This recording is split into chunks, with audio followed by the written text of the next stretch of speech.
looking at me.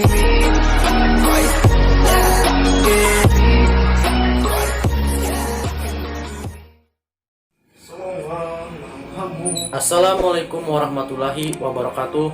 Perkenalkan, nama saya Muhammad Samsul Sebirin dari kelas 12 MIPA 1. Di sini saya akan menceritakan kembali sejarah presiden keempat Abdurrahman Wahid atau akrab disapa dengan Gus Dur. Gus Dur lahir dari kalangan pesantren. Gus Dur mewarisi garis keturunan ulama terkemuka di lingkaran Nahdlatul Ulama NU.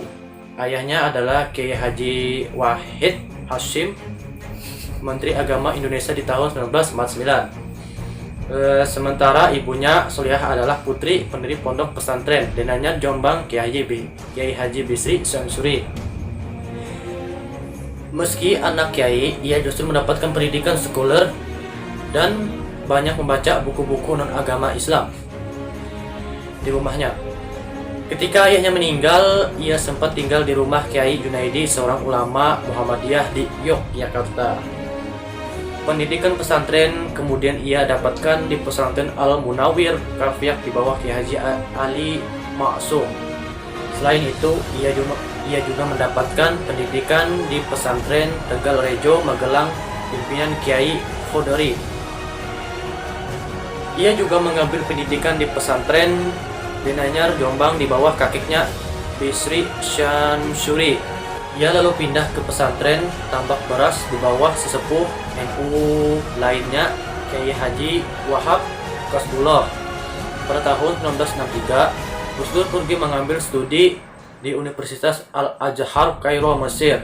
Gus Dur akhirnya mendapatkan tawaran beasiswa lainnya di Universitas Baghdad, Irak.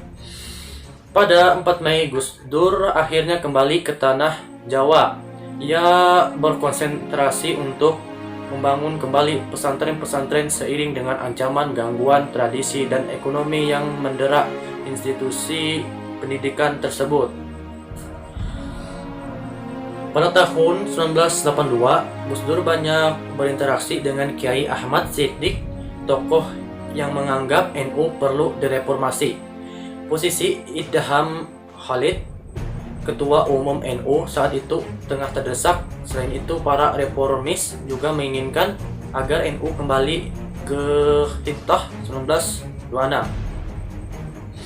Setelah melalui perdebatan panjang, Gus Dur akhirnya menakhodai reformasi NU dengan menjadi ketua Dewan Tahfidz Anwar tersebut pada tahun 1984. Selama menjadi ketua, ia sangat bersinggungan dengan rezim Soeharto. Gus Dur misalnya menginisiasi forum demokrasi yang sempat bikin gerah rezim.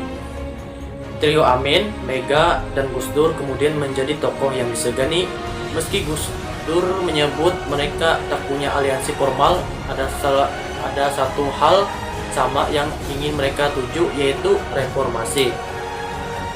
Cita-cita itu akhirnya terwujud pada 11 Mei 1968 ketika Soeharto mengundurkan diri dari jabatan presiden.